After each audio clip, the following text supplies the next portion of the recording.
Você está no canal Ricardo Oliveira. Muito obrigado por sua presença.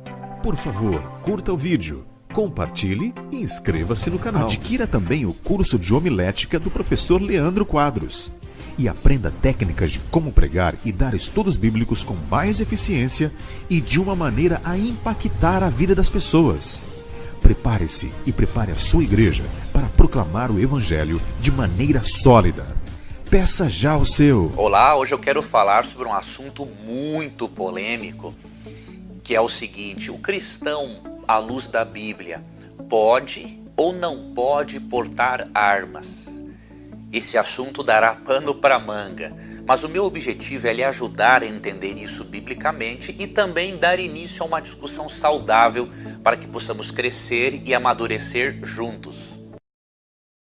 Em primeiro lugar, eu quero pedir que você acompanhe esse vídeo até o final, porque se você tirar conclusões apenas com base no que eu falar no início, isso não é correto. Então, acompanhe o vídeo até o final para você entender aonde eu quero chegar. A Bíblia é ou não é a favor de um cristão portar armas? Em primeiro ponto, a Bíblia não é contra o porte de armas em algumas situações específicas e, além disso, ela estabelece limites. Eu vou explicar e quero que você acompanhe o vídeo até o final, porque eu vou apresentar princípios norteadores para isso, tá bom? Primeiro texto, Êxodo 22, versos 2 e 3.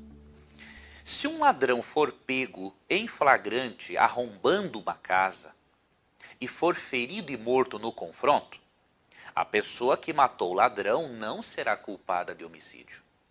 Mas se isso acontecer durante o dia, a pessoa que matou o ladrão será culpada de homicídio. Olha que interessante. A Bíblia não é contra um filho de Deus portar armas, porém tem limites. Não pode ser por aí matando qualquer um. Não pode sair por aí fazendo besteira. Aqui nós vemos que esse texto está num contexto de proteção da propriedade. Dito isso, devemos também considerar alguns princípios para podermos entender este assunto. O primeiro princípio: o cristão tem que ser pacifista. O que Jesus diz em Mateus capítulo 5, verso 9. Quando eu falo em pacifista, eu não falo de ser otário, não é? Em você tolerar bullying. Agora, também temos que ter muito cuidado para não pensarmos que o cristão é uma pessoa vingativa, porque eu vou mostrar para você que a Bíblia não aprova isso. Mas a Bíblia ensina que o cristão deve promover a paz. Então, em Mateus capítulo 5, verso 9, vou ler na Nova Versão Transformadora, diz assim: felizes os que promovem a paz, pois serão chamados filhos de Deus. Então, o primeiro princípio que deve nortear o cristão é: o cristão é pacifista. O segundo princípio que deve nos nortear é que as armas do cristão são espirituais. Se você ler Efésios capítulo 6, você percebe que a nossa luta, diz ali o verso 12, não é contra seres humanos. A nossa luta é contra os demônios, contra as potestades, poderes espirituais do mal. E como a nossa luta é contra Satanás e os demônios, de acordo com Efésios 6, verso 12, devemos usar armas espirituais. E essas armas espirituais são mencionadas do verso 10 ao 18 de Efésios 6. E entre essas armas, não é? Paulo menciona como parte da armadura do cristão, em Efésios 6, 10 a 17, Paulo menciona as seguintes partes desta armadura, as seguintes armas, não é?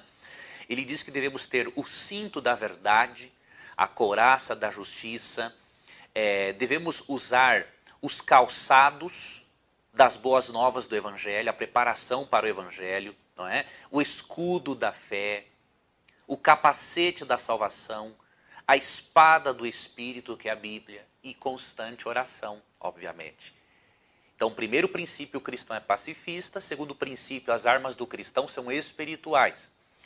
O terceiro princípio, o cristão deve se submeter às leis e à proteção do Estado. Isso significa, de acordo com Romanos 13, 1 a 4, que se o Estado permite o porte legal de armas, um cristão pode ter um porte legal de armas. Agora, se o Estado não permite, o cristão não pode ir contra as normas do Estado. Então, Romanos 13, 1 a 4 é muito claro em dizer que quem tem autoridade mesmo para usar a espada e inclusive decepar o criminoso é o Estado. O cristão não. A não ser naquele contexto que eu falei de Êxodo 22, 2 e 3, de proteção da propriedade. Mesmo assim não é uma coisa frouxa e aberta. Deus coloca limites. Então, resumindo o que nós fizemos, não era o ideal de Deus, não foi genocídio, e eles tiveram que matar para se defender. E aqueles povos já estavam completamente animalescos no seu trato. Se Israel não pegasse em armas para se defender, ora, todos nós oramos e cremos em Deus, mesmo assim você coloca alarme aqui na igreja. E eu sei que tem uns camaradas vigiando os carros aí fora. Eu confio em Deus, mas nem por isso eu vou sair aí num banco se não tiver um cara lá armado para me defender. Então Israel teve que pegar em armas para se defender. E Deus aproveitou e executou o juízo dele sobre nações que eram totalmente perversas. Mas para terminar, mas o mandamento não matarás? Esse mandamento, infelizmente, está muito mal traduzido. Lembra que eu falei do verbo katal, que é matar? Katal é matar de um modo geral, matar uma aranha, uma barata. Mas no mandamento não aparece lo katal, não matarás. Ali aparece lo tiratzi, que significa tiratzihar, que significa não assassinarás. Tiratzihar, não assassinarás. Assassinar e matar não são sinônimos perfeitos.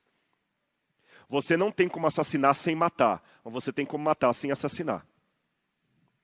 Se eu matar uma praga no campo, eu não estou assassinando a praga. Se eu matar uma formiga, eu não estou assassinando.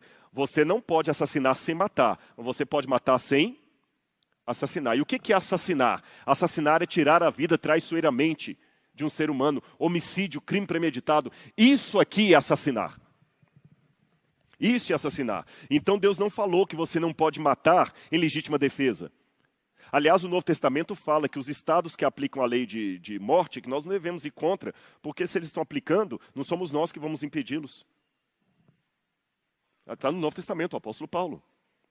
Então, se vem alguém para ferir sua família, você tem uma arma, Deus não te impede de usar essa arma e atirar.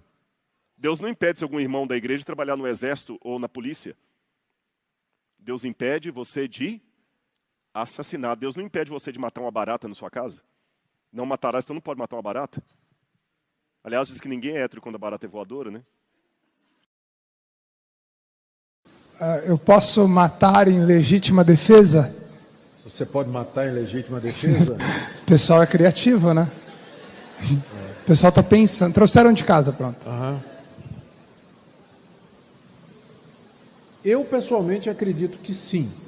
Eu creio que há um mandamento. A pergunta é o que é que a Bíblia diz, né? Então, há um mandamento entre os 10 que diz, não matarás. Só que a intenção daquele mandamento, o que Moisés quis dizer, Deus falando através de Moisés, é não assassinarás. Você não deve tirar a vida do seu próximo, não é? De qualquer forma, gratuitamente, por agressão ou qualquer outro motivo. Então, não assassine o seu próximo. Por que a interpretação correta é essa? Porque no mesmo livro de Êxodo e no mesmo livro de Deuteronômio, Êxodo 20 e Deuteronômio a partir do capítulo 12, onde tem os 10 mandamentos e a explicação deles, logo em seguida vem dizendo, se o ladrão for apanhado em casa, na casa de alguém, estiver escuro, e o dono da casa matá-lo, o sangue não vai cair sobre o dono da casa. Ele encontrou um homem dentro da casa, dentro da sua casa, ele tem mulher, tem filhos, não sabe as intenções daquele cidadão, né, se é que é um cidadão, e matou aquela pessoa, como uma ameaça potencial para a sua família. Então, pela lei de Moisés, ele não seria condenado, porque aquilo foi algo feito em legítima defesa. Se uma pessoa matasse outra intencionalmente, ela tinha pena de morte. Logo no livro de Êxodo fala isso. Alguns pecados eram cometidos que eram punidos com a morte. Então, o mandamento não matarás, ele não era no sentido absoluto de que nunca se deve tirar a vida de alguém, mas prevê pelo menos 3 situações no Antigo Testamento em que tirar a vida era considerado necessário e legítimo. A questão da defesa pessoal, a questão da guerra, a guerra de justiça, que hoje eu creio que não é possível mais, e havia o caso da pena de morte, especialmente no caso do assassinato. Quem matava outro era punido com a morte. Tá? Então, é isso que a Bíblia no Antigo Testamento diz. Quando a gente chega no Novo Testamento, é verdade que Jesus fala de amar os inimigos e dar a face àquele que nos ofendem, mas o próprio Jesus, quando foi levado perante Pôncio Pilatos, e Pôncio Pilatos disse: você não sabe que eu tenho poder para te matar? A resposta de Jesus foi: você não teria esse poder se de cima não tivesse sido dado. E com isso Jesus reconheceu a autoridade que Pilatos tinha para tirar a vida dele, pena de morte. Mesma coisa o apóstolo Paulo falando no Sinédrio, se defendendo. Ele diz assim: se eu cometi algum crime digno de morte, não me recuso a morrer.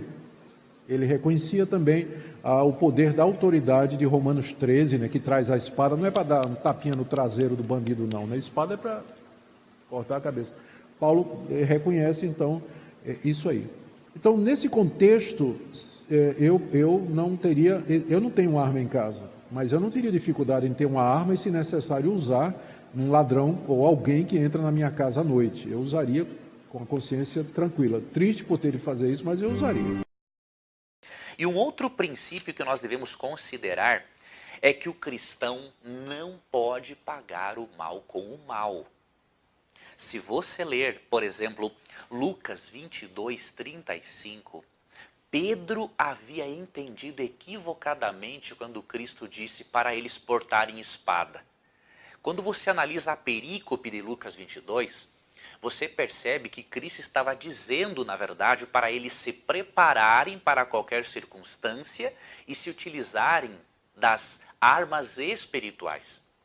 Pedro, num contexto em que Jesus é preso, quando lemos ali em Lucas 22, não é? Até do 49 ao 51, Pedro, num momento de estresse, ele corta a orelha de um soldado romano. E o que Cristo diz para Pedro? Basta.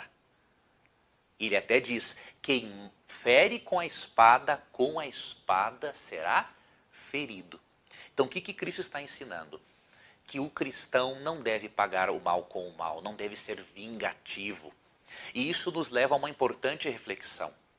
Há países como o nosso, por exemplo, que tem muita gente desequilibrada e má. Pessoas que, até mesmo contra as orientações do Estado, usam armas dentro do carro e, por uma simples discussão no trânsito, acabam dando um tiro em alguém.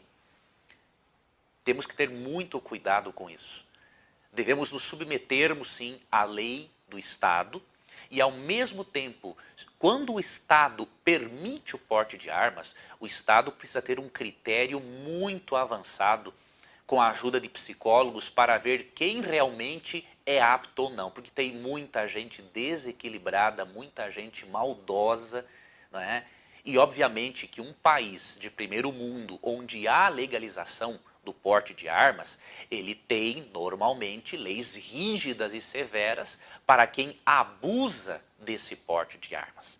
Todos nós somos normais, até que tenhamos um desequilíbrio, peguemos uma arma e saiamos atirando por aí em todo mundo. Então, em resumo, a Bíblia não condena o porte de armas, mas a Bíblia estabelece princípios que norteiam aquele cristão que vive num país em que é legalizado o porte de armas, mas a Bíblia também nos mostra, inclusive por meio do apóstolo Pedro, que é muito perigoso pessoas desequilibradas portarem armas. Então, investamos em termos as armas espirituais de Efésios 6, 10 a 18, sejamos obedientes às leis dos nossos países e lembremos, queridos, a nossa principal luta não é contra seres humanos, a nossa principal luta é contra Satanás e seus demônios. Você já ativou o sininho de notificações? Faça isso agora mesmo. Acione a opção Todas as notificações e assim você não perderá nenhum conteúdo do canal. Ah, e não se esqueça de curtir o vídeo. O canal Ricardo Oliveira agradece. Ricardo Oliveira, proclamando as boas novas do reino. Lembre-se, a verdade sempre vence.